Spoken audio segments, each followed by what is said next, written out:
Hello students and welcome to DPC online classes. In today's lecture we are going to start the new topic, that is the fluid mechanics, or we can say the mechanical properties of a fluid.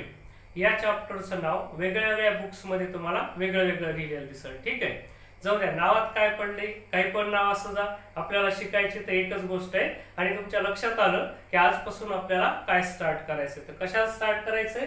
Mechanical properties of fluid. म्हणजेच काय, तर त्याला fluid mechanics असं म्हणतो. ठीक आहे, चला आता या चॅप्टरला जाण्याच्या पूर्वी चॅप्टरच्या सगळ्यात सुरुवातीला आपल्याला आधी माहिती असायला पाहिजे की what is mean by the fluid.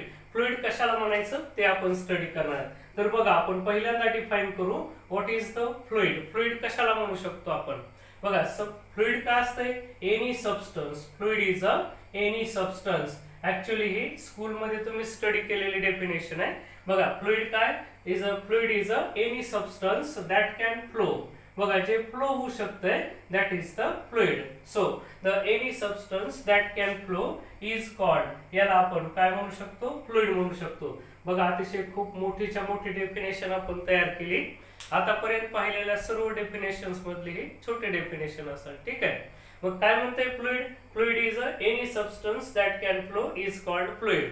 तुम्हाला जर मी म्हटलं आता की मला याचे काही एक्झाम्पल्स सांगा, तुम्ही आरामात सांगताल सर वॉटर फ्लो होऊ शकतं, एअर फ्लो होऊ शकते, पेट्रोल डिझेल फ्लो होऊ शकतं, गॅसेस डिफरंट गॅसेस असतील, ऑक्सिजन असेल, नायट्रोजन असेल, ऑल गॅसेस आणि all liquids can flow. So they are called fluid.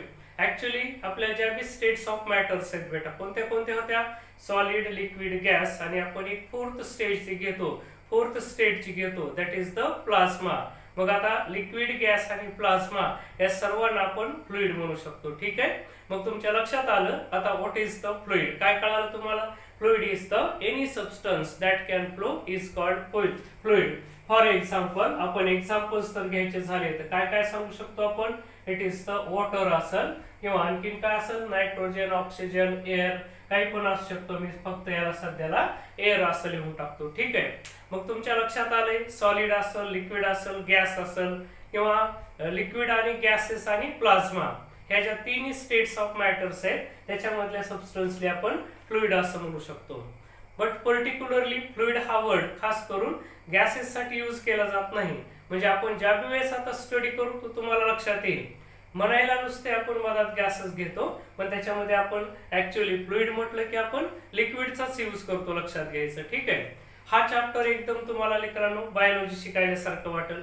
सर्व भाग थेरॉटिकल, खूप इझी असा पार्ट आहे, तुम्ही सहज तयार करू शकणार आहे. ठीक आहे, चला तुम्हाला कळालं फ्लुइड काय असते आणि त्याचे काही एक्झाम्पल्स आपण स्टडी केले. ठीक आहे, चला आता याच्यानंतर पुढचा जो पार्ट आपल्याला स्टडी करायचा आहे ते पाहायचंय की फ्लुइड मेकॅनिक्स काय असते आणि या फ्लुइड मेकॅनिक्सच्या डिफरंट ब्रँचेस कोणत्या कोणत्या असतात. ठीक आहे, चला आता पहिल्यांदा पाहू आपण की हे फ्लुइड मेकॅनिक्स कशाला म्हणायचं. तर तुम्हाला त्याला कळायलंय की त्याच्या नावातच अर्थ आहे. फ्लुइड मेकॅनिक्स म्हणजे काय असतंय तर मी इथं लिहून ठेवलंय. Fluid mechanics is a branch of physics. बघा, फ्लुइड मेकॅनिक्स ही काय एक फिजिक्सची ब्रँच आहे. So fluid mechanics is a branch of physics which deals with the study of fluid.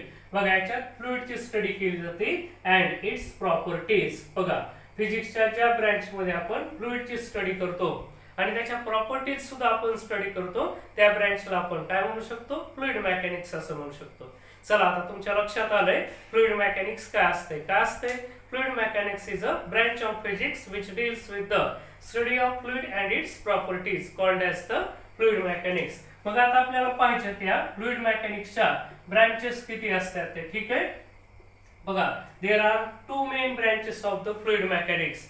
या फ्लुइड मेकॅनिक्सच्या आपण 2 मेन ब्रँचेस कन्सिडर करतो. ठीक आहे, त्याच्यापैकी फर्स्ट ब्रँच जी आहे त्याला आपण हायड्रोस्टॅटिक्स असं म्हणतो. बघा, ह्या फ्लुइड मेकॅनिक्सची पहिली ब्रँच आहे हायड्रोस्टॅटिक्स आणि सेकंड ब्रँच जी आहे त्याची it is known as the hydrodynamics. ठीक आहे, आता स्टॅटिक्स आणि डायनॅमिक्स हे गेल्या वर्षीलाच आपण स्टडी केलेले कशामध्ये स्टडी केलेलं होतं आपण? मेकॅनिक्सच्या ब्रँचेस पाहिल्या होत्या. आता याच्या नावातच अर्थ आहे बेटा. स्टॅटिक्स मीन्स काय असते? ऍट रेस्ट असते. जसं आपण इलेक्ट्रोस्टॅटिक्सचा मिनिंग सांगतो. काय सांगतो? इलेक्ट्रोस्टॅटिक्स मध्ये इलेक्ट्रो मीन्स चार्ज आणि स्टॅटिक मीन्स ऍट रेस्ट. तसं इथं हायड्रोस्टॅटिक्स आहे.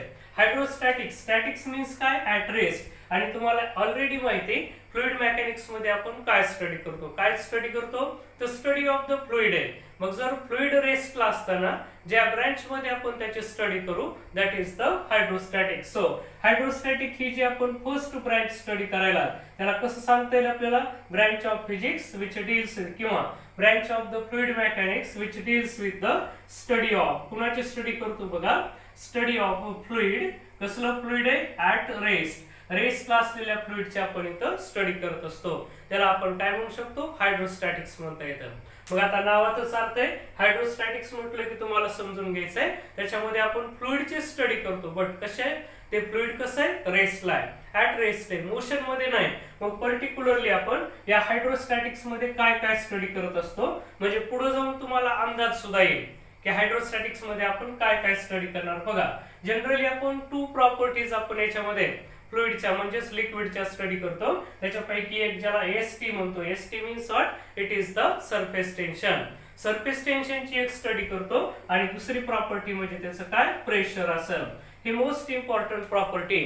हायड्रोस्टॅटिक्स मध्ये आपण मेन काम तेच करतो. बघा ज्या वेळेस तुम्ही हायड्रोस्टॅटिक्स म्हणता त्यावेळेस तुम्हाला कळायला पाहिजे in hydrostatics we study the fluid which is at rest. Generally त्याच्यात काय स्टडी करायचं आपल्याला, we study the property pressure. Pressure ही आपली मेन प्रॉपर्टी असेल बेटा, ठीक आहे, तुमच्या लक्षात यायला पाहिजे. प्रेशर ही मेन प्रॉपर्टी आणि प्रेशर सोबत आपण सरफेस टेन्शन सुद्धा काढतो. मग आपण याच्यात प्रेशरचं डेरिवेशन स्टडी करणार, लिक्विड कॉलमचं प्रेशर काढणार, ऍटमॉस्फेरिक प्रेशर काढणार, पुन्हा ऍब्सोल्यूट प्रेशर काढणार. परत आपण त्याच्यात काय करणार, डिफरंट प्रेशर मेजर करणारे इन्स्ट्रुमेंट स्टडी करणार, जसं मर्क्युरी बॅरोमीटर असेल, ओपन ट्यूब मॅनोमीटर असेल. तुम्ही म्हणता सर किती पटपट बोलायला आम्हाला कळणं सुद्धा गेलं, हे तुम्ही काय म्हणाल बेटा, हे सगळं 1 बाय 1 आपल्याला डिटेल मध्ये घ्यायचं, ठीक आहे. फार चिंता करायचं काम नाही, फक्त मी जस्ट तुम्हाला इंट्रोड्यूस करायला की आपण पुढे काय काय ह्याच्यात स्टडी करू, ठीक आहे. मग study of fluid at rest असलं की आधी तर आपण त्याचं प्रेशर ही प्रॉपर्टी डिटेल मध्ये स्टडी करणार आणि नंतर आपण सरफेस टेन्शन कडे जाणार. मग चला हे कुणाचा झाला भाग, हा हायड्रोस्टॅटिक्सचा झाला. हायड्रोस्टॅटिक्स मध्ये आपल्याकडे 2 पार्ट येतं, एक प्रेशर आणि दुसरा सरफेस टेन्शनचा. चला आता ऑन द अदर हँड हे हायड्रोडायनॅमिक्स काय असतं ते बघू आपण त्याच्याकडे. पुन्हा याच्या सुद्धा नावातच अर्थ आहे बघा. तुम्हाला एक कळालंय हायड्रोस्टॅटिक्स मध्ये काय असतंय, फ्लुइड इज ॲट रेस्ट. काय लक्षात आलं तुमच्या, हायड्रोस्टॅटिक्स मध्ये फ्लुइड रेस्टला आहे. याच्या अपोजिट असेल इकडं, ज्यावेळेस तुम्ही हायड्रोडायनॅमिक्स मध्ये जाताल हायड्रोडायनॅमिक्स मध्ये मात्र fluid is not at rest. रेस्टला असेल का, नाही तर कसं असेल, मोशन मध्ये असेल. म्हणजे आपण in hydrodynamics we study the fluid. बघा याच्यात सुद्धा आपण फ्लुइडची स्टडी करतो. इन कसलं फ्लुइड आहे, but it is in motion. Motion मध्ये असलेल्या फ्लुइडची आपण स्टडी करतो. मग तुम्ही म्हणता सर मोशन मध्ये फ्लुइड तर काय स्टडी करणार, तर मोशन मध्ये फ्लुइड असताना आपल्याला याच्यामध्ये काय काय स्टडी करायचंय, जनरली आपण वेलॉसिटीची स्टडी करतो. मग तुम्हाला पुढे कळणार आहे आपण फ्लुइडच्या काय टर्मिनल वेलॉसिटी बघणार, परत क्रिटिकल वेलॉसिटी बघणार, रेनॉल्ड्स नंबर बघणार, त्याची विस्कॉसिटी स्टडी करणार, डिफरंट टाइप्सचे फ्लोज आपण स्टडी करणार, जसं काय स्ट्रीमलाइन फ्लो असेल, टर्ब्युलंट फ्लो असेल, डिफरंट टाइपचे फ्लोज असतील. पुन्हा त्याच्यात काय बर्नॉलीज प्रिन्सिपल असेल, इक्वेशन ऑफ कंटिन्युटी असेल, असं अनेक सगळं. डायनॅमिक्स म्हणजे काय काय, वेलॉसिटी आणि एनर्जीशी रिलेटेड आपण याच्यातला सगळा पार्ट स्टडी करणार. ह्याची करायला गेला तर खूप मोठी लिस्ट आहे बेटा, पुन्हा आपण त्याला नंतर डिटेल मध्ये पाहूया, ठीक आहे. मग बघा तुम्हाला कळालंय फ्लुइड मेकॅनिक्स मध्ये आपण फ्लुइडची स्टडी करतो. त्याच्या आपण 2 ब्रँचेस स्टडी केल्या इथं. कोणत्या कोणत्या ब्रँच होत्या, एक होती हायड्रोस्टॅटिक्स, दुसरी होती हायड्रोडायनॅमिक्स. हायड्रोस्टॅटिक्स नावाप्रमाणे फ्लुइड त्याच्यातलं रेस्टला आहे आणि याच्यातलं मात्र मोशनला आहे. मग हायड्रोस्टॅटिक्स मध्ये आपण प्रेशर आणि सरफेस टेन्शन या 2 मेन प्रॉपर्टी स्टडी करणार. इकडे मात्र बरंच काय काय velocity, energy, different types of flows आले, विस्कॉसिटी आले, या सगळ्याची आपल्याला तिकडे स्टडी करायची, ठीक आहे. मग चला तुम्हाला कळालं different branches of fluid mechanics काय काय असतात ते, ठीक आहे. बघा आता या फ्लुइड मेकॅनिक्सला स्टार्ट करण्याच्या पूर्वी आपण कोणताही भाग स्टडी करण्याच्या पूर्वी त्या पार्टचे अझम्पशन्स काय आपण हे कन्सिडर करत असतो.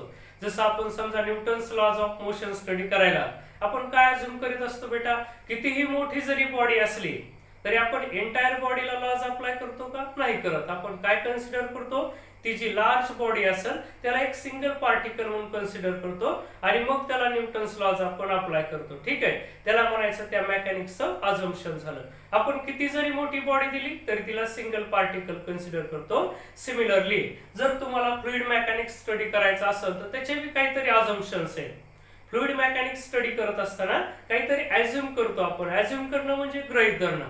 मग कोणत्या अझम्पशनला धरून आपल्याला फ्लुइड मेकॅनिक्स स्टडी करायचंय ते आता बघायचंय. म्हणजे काय, in short now we will study what are the assumptions of fluid mechanics. ह्या फ्लुइड मेकॅनिक्सचे अझम्पशन्स काय काय ते आपल्याला स्टडी करायचंय. ठीक आहे, म्हणजे याच्यावर तुम्हाला बोर्ड सुद्धा क्वेश्चन विचारू शकतं लेकरांनो, 1 मार्काला 2 मार्काला. कसा, state the assumptions of fluid mechanics म्हणून. ठीक आहे, चला मग आपला कोणता पॉइंट आपण स्टडी करायला, तर we are going to study the assumptions of fluid mechanics. ह्या फ्लुइड मेकॅनिक्सचे आपल्याला आता अझम्पशन स्टडी करायचे. ठीक आहे, चला आता 1 बाय 1 सर्व अझम्पशन्स आपण याचे स्टडी करूया. ठीक आहे, चला फर्स्ट अझम्पशन कडे जायचंय. फर्स्ट अझम्पशन काय सांगतंय, फ्लुइड इज इनकॉम्प्रेसिबल. बघा, फ्लुइड इज इनकॉम्प्रेसिबल. तुम्हाला या अझम्पशन वरून कळल की फ्लुइड मध्ये नुसतं म्हणायला लिक्विड आणि गॅसेस आहेत. ऍक्च्युअली गॅसेस साठी आपण हे अप्लाय करत नाही तर लिक्विड साठीच करतो, लक्षात घ्या. मग पहिलं अझम्पशन काय सांगतंय बेटा, फ्लुइड इज इनकॉम्प्रेसिबल. म्हणजे काय, we can't compress the fluid further. आपण त्या फ्लुइडला आणखीन कॉम्प्रेस करू शकत नाही, म्हणजेच ते कसं आहे, इनकॉम्प्रेसिबल आहे. मग आता तुम्हाला नीट लक्षात ठेवायचंय, हे अझम्पशन जरी एका वळीतलं असलं बेटा तरी याला खूप काही सांगायचं आपल्याला. खूप काही म्हणजे काय सांगणार आहे आपल्याला, जर लिक्विडला आपण इनकॉम्प्रेसिबल लिक्विड असेल किंवा fluid, if the fluid is incompressible म्हणजे काय, we can't change the volume of that fluid. आपल्याला त्याची व्हॉल्यूम चेंज करता येणार नाही. म्हणजे एरवी बघा, आता हे जे 3 पॅरामीटर आहेत, मास तर नेहमीच कॉन्स्टंट असतं गिव्हन सबस्टन्स. ठीक आहे, काहीही सबस्टन्स तुम्हाला देऊ द्या, त्याचं मास ऑलवेज रिमेन्स कॉन्स्टंट. हे अझम्पशन पहिलं काय सांगते, liquid is incompressible, sorry fluid is incompressible. असं गृहीत धरून आपल्याला फ्लुइड मेकॅनिक्स स्टडी करायचंय. मग जर ते इनकॉम्प्रेसिबल असेल तर याचा अर्थ त्याची व्हॉल्यूम सुद्धा काय झाली बेटा, व्हॉल्यूम ऑल्सो रिमेन्स कॉन्स्टंट. आणि जर व्हॉल्यूम कॉन्स्टंट असेल तर मास आणि व्हॉल्यूम वर डिपेंड प्रॉपर्टी कोणती असते, it is the density. So density also remains constant. म्हणजे याचा अर्थ याला सरळ सरळ लक्षात ठेवा. काय म्हणायचंय, ज्या वेळेस आपण फ्लुइड मेकॅनिक्स स्टडी करू that time we will consider mass of given fluid, its volume and density always remains the same. Fluid जर एक असेल तर त्याच्या या सगळ्या गोष्टी चेंज होणार नाही. म्हणून मी ह्या तिन्हीला एकत्रित लिहिलंय. हे सगळं काय असतंय, कॉन्स्टंट असतंय. मग आता हे अझम्पशन कसं सांगतात तुम्ही नीट लक्षात घ्या.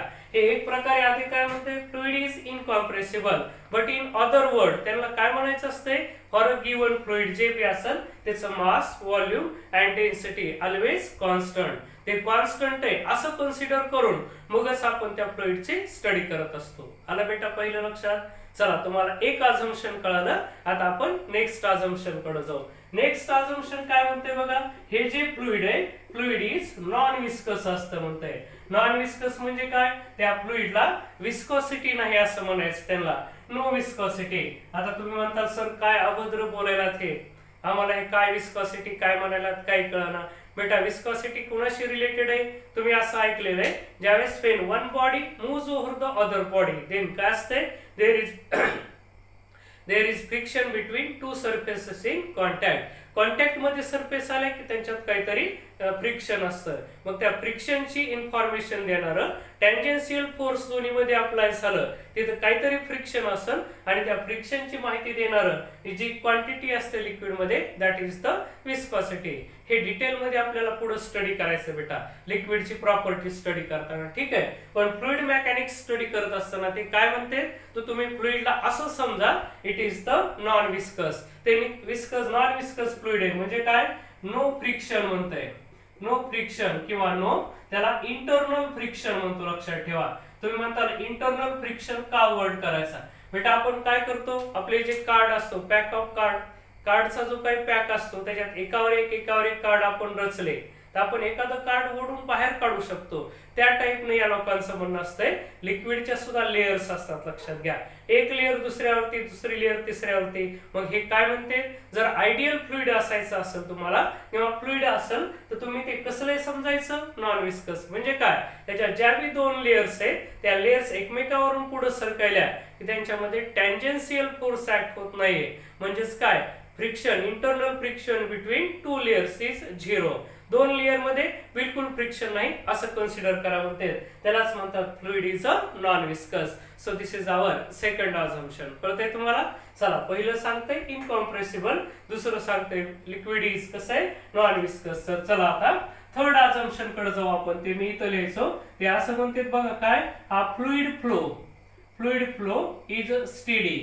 आता स्टेडीचा अर्थ तुम्हाला कळालेला आहे. स्टेडी म्हणजे काय असतं बेटा, एक समान असतो, लक्षात घ्यायचं. ठीक आहे. आता एक समान म्हणजे इथं लक्षात ठेवायचं, लिक्विडचा जर फ्लो असेल तर कुणाचा संबंध आला त्याच्यात, वेलॉसिटीचा संबंध आला. हे जे दोन अझम्पशन्स आहेत, हे दोन अझम्पशन्स कशासाठी, स्टॅटिक साठी, दोन डायनॅमिक साठी दिले त्यांनी. ते काय म्हणते, fluid flow is a steady. म्हणजे त्यांना याच्यामध्ये असं म्हणायचंय, वेलॉसिटी ऍट ईच पॉइंट. कुठल्या पॉइंटची तुम्ही वेलॉसिटी घ्या, velocity at each point is constant. कशासाठी, विथ रिस्पेक्ट टू टाइम, टाइमासोबत किंवा विथ द टाइम असं म्हणू आपण. तुम्ही कितीही वेळ जरी पाहिलं तरी त्याची जी काही वेलॉसिटी ती प्रत्येक पॉइंटची कशी असेल, सेम असेल असं म्हणायचंय. म्हणजे with respect to time velocity is constant at each point. प्रत्येक पॉइंटची वेलॉसिटी सारखी, त्या फ्लोला आपण स्टेडी फ्लो म्हणतो. पण तुम्ही फार टेन्शन घेऊ नका. आता हे टाइप्स ऑफ फ्लो आपल्याला पुढे स्टडी करायचे. Types of flow, steady flow, streamline flow, laminar flow असतो, टर्ब्युलंट फ्लो असतो. हे डिफरंट टाइपचे फ्लोज आपल्याला पुढे येणार आहे. ठीक आहे. चला, हे झाले 3 अझम्पशन. आणि एक लास्टचा अझम्पशन असतं बेटा फ्लुइड मेकॅनिक्स स्टडी करण्याचं. ते काय सांगतंय, तर हा फ्लुइड फ्लो आणखीन कसा असतोय ते सांगायचंय. Fluid flow is irrotational. Fluid flow is irrotational. Irrotational म्हणजे काय, लक्षात ठेवायचं, काय, there is no turbulences in a fluid. म्हणजे फ्लुइडचा फ्लो कसा आहे, असा इरोटेशनल आहे म्हणते. त्यात कसलेच टर्ब्युलन्सेस नाही, म्हणजे टर्ब्युलंट फ्लो नाही, लक्षात घ्यायचं. तो कसा आहे, तर स्टेडी टाइपचा फ्लो आहे. आता हा इरोटेशनल असणं म्हणजे कसा, जर रोटेशनल असेल तर काय होईल बघा, ज्या लिक्विडच्या लेअर आहेत त्या सर्व लेअर एकमेकाला पॅरलल मूव्ह झाल्या पाहिजेत. इमॅजिन करू आपण, these are the different layers of the liquid. आणि ज्यावेळेस जर हे लिक्विड मोशन मध्ये आलं बेटा तर त्यांना असं म्हणायचंय, ह्या ज्या लिक्विडच्या लेअर येतात ह्या लेअर इझिली मूव्ह होत्यात किंवा स्मूथली मूव्ह होत्यात ओव्हर इच अदर. एकामेकावरती त्या सहज मूव्ह व्हायल्यात. म्हणजे ह्याचे टर्ब्युलन्सेस प्रोड्यूस झाले तर काय होईल, थोडाफार हा फ्लो असं या टाइपने येतील. असे कर्व्स तुम्हाला तिथं दिसू शकते. त्याला टर्ब्युलन्सेस असं म्हणतो आपण. तो तसला काही प्रकार ह्याच्यामध्ये नसतो, असं म्हणणं आहे. ठीक आहे. मग बघा, हे 4 अझम्पशन्स कन्सिडर करून आपण या फ्लुइड मेकॅनिक्सला स्टडी करत असतो.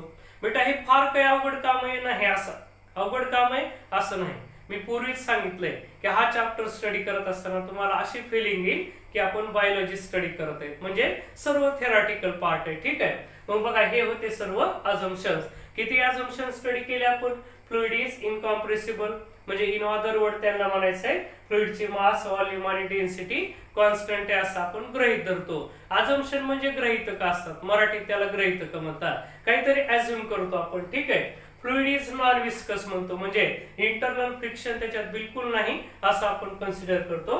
आणि फ्लुइड फ्लो इज स्टेडी आणि फ्लुइड फ्लो इज इरोटेशनल असं म्हणतो. टर्ब्युलन्सेस त्याच्यामध्ये नाहीत. म्हणजेच काय, फ्लुइडच्या ज्या काही डिफरंट लेयर्स आहेत त्या स्मूथली मूव्ह होऊ शकतात एकमेकाच्या ओव्हर.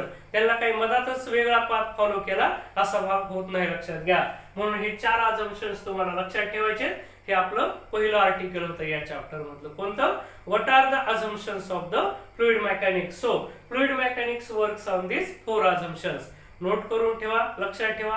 ह्याच तुमच्या बोर्डच्या नोट्स आहेत, लक्षात घ्यायचं. ठीक आहे. चला आता आपण पुढच्या आर्टिकल कडे जाऊ. ठीक आहे. तुम्हाला कळालं आता एकदा फ्लुइड मेकॅनिक्सचे अझम्पशन्स काय आहेत. तर आता आपण हळूहळू चॅप्टरला स्टार्ट करूया. चला, आता याच्यानंतर आपल्याला पाहायचंय फ्लुइडच्या प्रॉपर्टीज काय काय असतात. आता ऍक्च्युली तुम्हाला या स्कूलमध्ये झाल्यात बेटा, तरी पण आपण काहीच सांगितलं नाही असा पार्ट नको, म्हणून मी आता पुढचं जे आर्टिकल घ्यायला होते कोणतं घ्यायला आपण, द प्रॉपर्टीज ऑफ फ्लुइड, या फ्लुइडच्या प्रॉपर्टीज आपल्याला स्टडी करायच्या. ठीक आहे, बघा आता फ्लुइड कडे काय काय प्रॉपर्टीज असतात. आता तुम्हाला माहिती आहे फ्लुइडला स्वतःचा पर्टिक्युलर डेफिनाइट असा शेप नसतो. ठीक आहे, fluids do not have the definite shape, म्हणून बघा पहिली प्रॉपर्टी मी अशी लिहिली तर दे डू नॉट हॅव, त्यांच्याकडे डेफिनाइट असा शेप नसतो. दे do not have definite shape, त्यांच्याकडे डेफिनाइट शेप असा असत नाही, लक्षात घ्यायचं. ठीक आहे, मग आता डेफिनाइट शेप नाही तर कसा शेप असतो ते आपण दुसऱ्या प्रॉपर्टी कडे सांगू.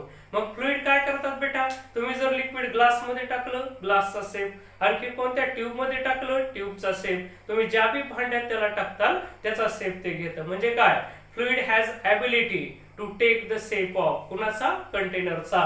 म्हणून मी दुसरी प्रॉपर्टी अशी लिहितो, दे हॅव ॲबिलिटी किंवा टेंडेन्सी असं म्हणून, they have ability to take shape of container.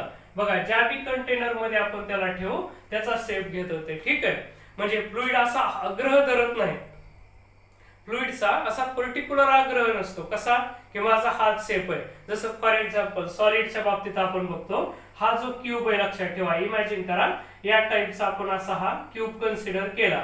याचा शेप तुम्ही काय ग्लासवर ठेवा, ग्लासमध्ये ठेवा किंवा आणखी कोणत्या बॉक्स मध्ये ठेवा, त्याचा शेप हाच राहणार आहे. ज्याच्यात ठेवता त्याचा शेप हा घेतो का, नाही घेत. पण फ्लुइडचं तसं नसते, तुम्ही त्याला ज्याच्यात ठेवता ते त्याचा शेप घेतात. ठीक आहे, मग हे असं का होतं रे बेटा, की आपण बघितलेलं की इलॅस्टिसिटी मध्ये स्टडी केलेलं आहे, त्याचा जो शेअर स्ट्रेस आहे, शेअरिंग स्ट्रेस हा फ्लुइडचा 0 असतो. लक्षात घ्यायचं. का 0 असतो, कारण जे बी फ्लुइड्स असते ते डिफॉर्मिंग फोर्सला रेजिस्ट करत नाहीत, म्हणजेच काय, अपोज करीत नाहीत. They do not oppose the shearing stress म्हणा किंवा रेजिस्टिव्ह फोर्स असं म्हणा किंवा डिफॉर्मिंग फोर्स असं म्हणा. म्हणून तिसरी प्रॉपर्टी मी असं लिहितो, दे डू नॉट अपोज. बघा अपोज करत नाहीत, लक्षात घ्यायचा. They do not oppose the deforming force, जे बी डिफॉर्मिंग फोर्स असते त्याला ते अपोज करत नाहीत, म्हणून परमनंट डिफॉर्मेशन असतं त्याच्यात, लक्षात घ्यायचं. म्हणजे असं होत नाही डिफॉर्मिंग फोर्स तुम्ही अप्लाय केलं आणि ते रिमूव्ह केलं तर पुन्हा फ्लुइड पहिल्यासारखं होत नाही.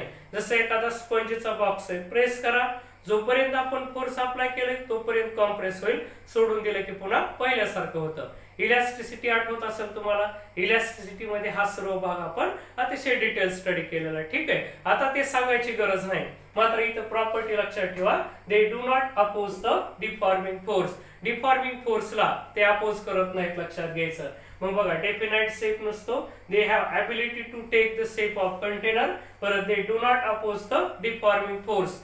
आणि शिअरिंग स्ट्रेस यांच्यासाठी लक्षात ठेवा किती असते. तुम्हाला आठवत असेल इलॅस्टिसिटी मध्ये आपण टाइप्स ऑफ स्ट्रेस पाहिल्या होत्या, 3 होत्या. कोणत्या, longitudinal stress, bulk stress and shearing stress. याच्यासाठी जो काही शिअरिंग स्ट्रेस असेल इट इज इक्वल टू 0 असतो, लक्षात घ्यायचं. कुणासाठी, for the fluids. Liquid solid साठी असं असत नाही, लक्षात घ्या. मग आता तुम्हाला कधी कधी विचारतील state the properties of fluid, तुम्हाला सांगता आलं पाहिजे बेटा फ्लुइडच्या ह्या 4 प्रॉपर्टीज असतात. ठीक आहे, ह्या 4 प्रॉपर्टीज आपल्याला लक्षात ठेवायच्या.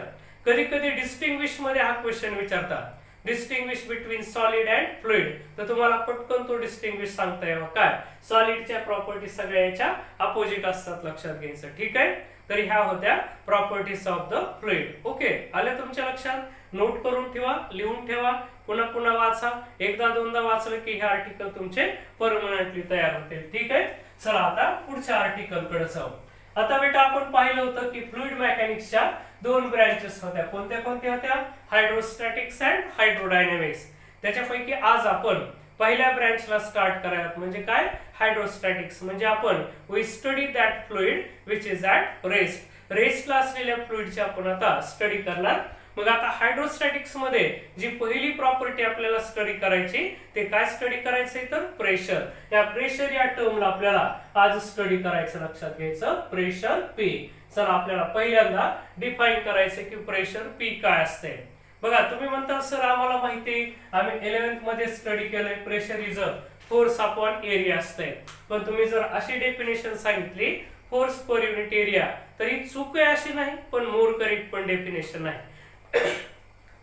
तुम्ही याला फक्त फोर्स पर युनिट एरिया असं म्हणू शकत नाही. ज्या वेळेस तुम्हाला प्रेशर ही क्वांटिटी डिफाइन करायची का बेटा, त्यावेळेस तुम्हाला कसलं फोर्स आहे ते सांगायचंय. म्हणजे कोणत्याही टाईपचं कसलंही फोर्स इथं चालत नाही. ही जर सरफेस असेल तर या सरफेस वरती असं परपेंडिक्युलर इकडून तुम्हाला दिसेल की ही सरफेस आहे, तर याला बरोबर परपेंडिक्युलर फोर्स अप्लाय व्हावं. जे फोर्स परपेंडिक्युलर अप्लाय केलं जातं that force is known as the thrust, किंवा त्याला नॉर्मल फोर्स असं म्हणतो. लक्षात घ्यायचा. म्हणजे आता इथं जो एफ आहे हा व्यवस्थित वाचायचा आहे. तुम्ही म्हणताल आरामात सर आम्हाला माहिती प्रेशर F/A असतं, फोर्स पर युनिट एरिया, पण बेटा असं सांगू शकत नाही तुम्ही. तुम्हाला ज्यावेळेस करेक्टली डिफाइन करायचं प्रेशर, एक तर प्रेशर कशी बेटा ही स्केलर क्वांटिटी, स्केलर म्हणण्यापेक्षा इट इज द टेन्सर क्वांटिटी. टेन्सर काय असते, it has different values in different direction. म्हणून हे कसलं फोर्स आहे हे मेन्शन करणं फार गरजेचं आहे. म्हणजे तुम्हाला कोणत्या कशा प्रकारचा फोर्स अप्लाय करायचं सरफेस वरती ते सांगणं आवश्यक आहे. तर मी तुम्हाला आताच सांगितलंय हे फोर्स कसं आहे बेटा, it is the perpendicular force आहे. ज्या सरफेसवर आपण अप्लाय करू त्या सरफेसला इट शुड बी परपेंडिक्युलर. त्याला असं म्हणतात द नॉर्मल फोर्स असं म्हणतो. लक्षात घ्यायचा. म्हणून बघा मी याला डिफाइन कसं करतोय, तर कसं डिफाइन करायचंय, normal force. Normal force, normal force म्हणजेच perpendicular force. Normal force exerted by, कुणी एक्झर्ट केलं लक्षात घ्यायचं, एक्झर्टेड बाय फ्लुइड. कसलं फ्लुइड आहे, ऍट रेस्ट. बघा या एफ ला मी कसं वाचलंय, तुम्हाला पण नीट वाचायचं शिकायचंय. इथं नुसतं फोर्स पर युनिट एरिया असं म्हणू नका, तर कसं म्हणा, the normal force exerted by the fluid at rest per unit area. आता नंतर म्हणा त्याला per unit area in contact. त्या फोर्सच्या कॉन्टॅक्ट मध्ये जेवढा बी एरिया आहे हा पॉइंट महत्वाचा आहे. Normal force F exerted by the fluid at rest per unit area in contact is called, त्याला आपण काय म्हणू शकतो बेटा, is called pressure. मग काय काय महत्वाचे पॉइंट आहे ते नोट करून ठेवा. हे नुसतं साधं फोर्स नाहीये. या फोर्सला सांगताना तुम्हाला कसलंय, परपेंडिक्युलर फोर्स म्हणा, नॉर्मल फोर्स म्हणा. ऍक्च्युअली त्याला फिजिक्स मध्ये एक सेपरेट वर्ड असतो बेटा, कोणता, एनी सरफेसला परपेंडिक्युलर फोर्स अप्लाय केला त्याला आपण थ्रस्ट असं म्हणतो. लक्षात घ्यायचा. बघा याला काय म्हणायचंय, थ्रस्ट. म्हणून प्रेशर आणखीन एक प्रकारे लिहितात येऊ या टाइप न लिहिलं तरी चालतंय. काय, थ्रस्ट म्हणजेच काय, perpendicular force. Thrust per unit area is called pressure. याला सुद्धा आपण असं सुद्धा डिफाइन करू शकतो. लक्षात घ्यायचं. ठीक आहे. चला एकदाची आपल्याकडे या प्रेशरची डेफिनेशन तयार झाली बेटा. P is equal to F upon A, where F is the काय, नॉर्मल फोर्स आहे. आता तुम्ही म्हणता सर काय फरक पडायला त्याला, बेटा फरक पडतो. लक्षात घ्या. ज्या वेळेस तुम्हाला प्रेशरच्या डेफिनेशन लिहायच्या त्यावेळेस तुम्हाला लक्षात घ्यायचंय हे जे F आहे ते compulsory it should be the normal force.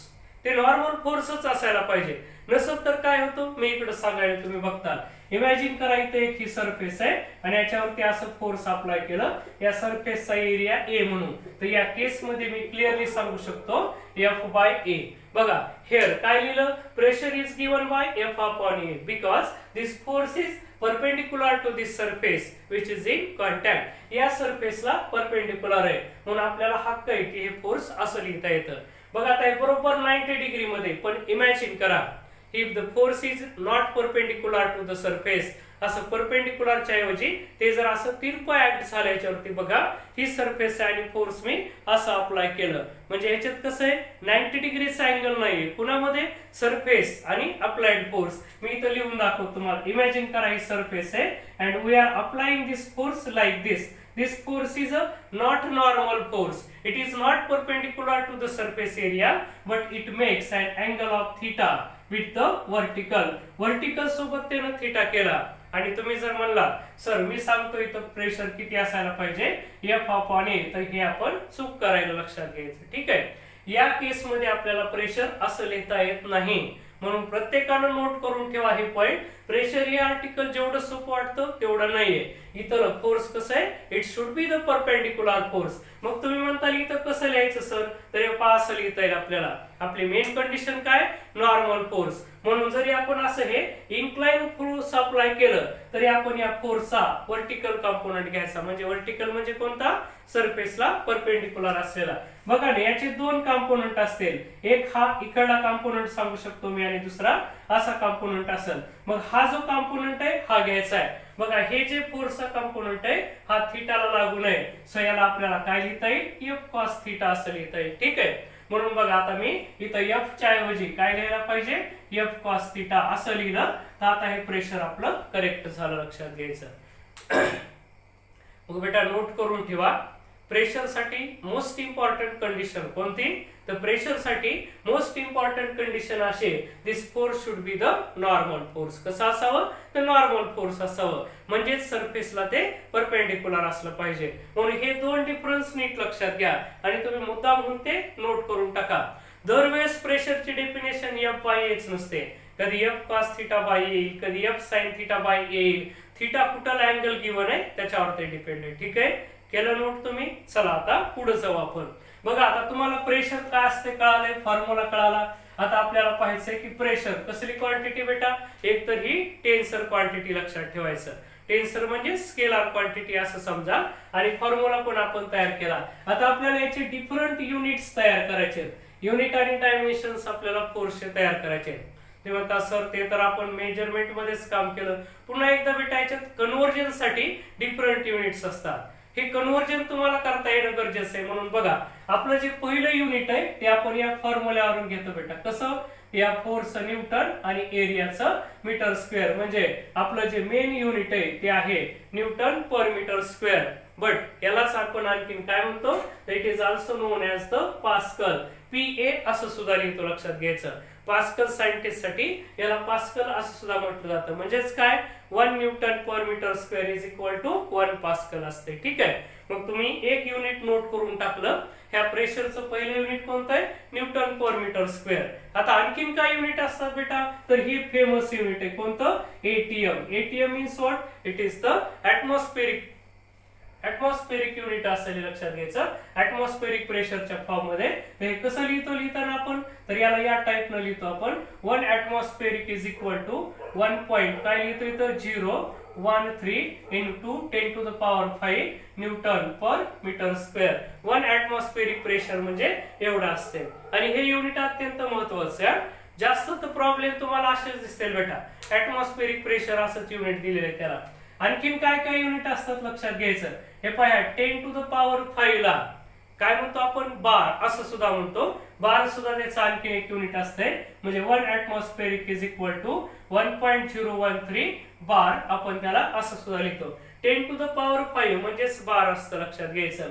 म्हणून हे अजून एक युनिट झालं. आणखीन परत याला असं लिहितो आपण 760 mm ऑफ Hg, हे सुद्धा याचं एक युनिट असते. काही काही प्रॉब्लेम मध्ये तुम्हाला प्रेशर या युनिट मध्ये सुद्धा देतील. आणि हे 760 mm ऑफ Hg यालाच आपण टॉर्क असं सुद्धा म्हणतो, लक्षात घ्यायचं. हे सुद्धा त्याचं आणखीन एक युनिट आहे. ठीक आहे, 760 टॉर्क. आणि आणखीन एक तुम्हाला युनिट याचं लक्षात ठेवायचं आहे, 76 सेंटीमीटर ऑफ Hg. बघा ह्या mm ऑफ Hg चे सेंटीमीटर ऑफ Hg केला आपण, फक्त एक 0 कमी करून टाकला इथला. ठीक आहे, तर हे आपल्याला असे डिफरंट युनिट लक्षात ठेवायचे. एक तर न्यूटन पर मीटर स्क्वेअर म्हणजेच काय, पास्कल आहे. पुन्हा परत एक बार असते. परत आणखीन काय, mm ऑफ Hg, त्यालाच आपण त्याच्यात टॉर असं म्हणतो mm ऑफ Hg ला, आणि सेंटीमीटर ऑफ Hg. हे डिफरंट टाइप्सचे युनिट तुमच्या लक्षात आले पाहिजे. ठीक आहे, म्हणून हे कन्व्हर्जन साठी अत्यंत कामाचं आहे. ज्या ज्यावेळेस प्रेशरच्या कन्व्हर्जनची आपल्याला गरज पडेल त्यावेळेस तुम्हाला हे सगळे युनिट माहिती असणं अतिशय गरजेचं आहे. ठीक आहे, मग तुम्हाला आता कळालं प्रेशर काय असते. डेफिनेशन नोट केली, फॉर्म्युला लिहिला आपण, आणि बघितलं की परपेंडिक्युलर फोर्सची गरज असते. त्याच्यावरून युनिट तयार केलंय, आणि डायमेन्शन्स तुम्हाला ते 11th मध्येच कळालेले, सुरुवातीलाच कळाले, ते तुम्ही घरी काढता. ठीक आहे, मग चला आता युनिट कळालं. आणखीन एक सगळ्यात महत्वाची प्रॉपर्टी लक्षात ठेवायचं आहे, pressure is a isotropic property असते बेटा. आयसोट्रॉपिक म्हणजे काय, which is same, whose value is same in all direction. लक्षात ठेवायचं, प्रेशर ही एका पॉइंटची प्रॉपर्टी, एका पॉइंटचं प्रेशर काढलं जातं. मग इमॅजिन करा एखादा असं हे वेसल असेल कंटेनिंग द लिक्विड, याच्यामध्ये असं लिक्विड आहे या टाइपचं, आणि या पॉइंटचं प्रेशर काढायचंय. प्रेशर ही पॉइंट वाली प्रॉपर्टी लक्षात घ्या. गिवन पॉइंटशी रिलेटेड ते मेजर केलं जातं. मग आता तुम्ही काय केलं, या पॉइंटचं प्रेशर जर काढायला ह्या गिवन डायरेक्शनला प्रेशर प्रत्येक पॉइंटला कसं असेल, सेम असं लक्षात घ्यायचं. म्हणून pressure is a isotropic property असते. ठीक आहे, याला डिटेल आपण पुन्हा डिस्कस करू नंतर. पुन्हा म्हणजे कधी उद्याच्या लेक्चर मध्ये आपल्याला स्टडी करायचं आहे. आजच्या लेक्चर मध्ये आपण काय काय केलं बेटा, फक्त इंट्रोडक्टरी पार्ट वरती भर दिला. ठीक आहे, आपण आज फक्त पाहिलं फ्लुइड मेकॅनिक्स काय, त्याच्या ब्रांचेस काय काय असतात, what are the assumptions to study the fluid mechanics. आणखीन आपण असं स्टडी केलं what are the properties of fluid. आणि आपण हायड्रोस्टॅटिक्सला आज स्टार्ट केलंय. त्याच्यापैकी इंट्रोडक्टरी पार्ट म्हणून फक्त प्रेशरला आज आपण डिफाईन केलंय. म्हणून प्रेशरला एकदा डिफाईन केलं, तुम्ही नीट त्याचा फॉर्म्युला लक्षात घ्या, युनिट तयार केलं, त्याचे डायमेन्शन्स तयार केले आणि असं करत करत आपण आजचा इंट्रोडक्टरी पार्ट कंप्लीट केलेला. ठीक आहे, तर आपण काल मी मोठं लेक्चर तयार केलं होतं, म्हणून गेल्या 2 दिवस नेटवर्क प्रॉब्लेम मुळे ते अपलोड झालं नाही बेटा. म्हणून तुम्ही म्हणता सर एवढंच का, आणखीन थोडंसं लेक्चर असायला पाहिजे होतं. पण मोठे लेक्चर तयार केले 1-1 तासाचे की ते अपलोड होत नाहीत, लक्षात घ्यायचं. मग जेवढे जास्त लेक्चर तयार करू आपण, जास्त लांबी असलेलं, तेवढं ते अपलोडिंगला प्रॉब्लेम क्रिएट करायला. म्हणून आपण मुद्दाम छोटे छोटे लेक्चर टाकू. आता लागल तर दिवसातून आपण 2 लेक्चर्स टाकू. ठीक आहे, तर या लेक्चर मध्ये एवढंच बाळांनो. जे काही राहिलेला भाग आहे म्हणजे प्रेशर पासून आपण उद्याला स्टार्ट करू. ठीक आहे, आज आपण इथं थांबू बेटा.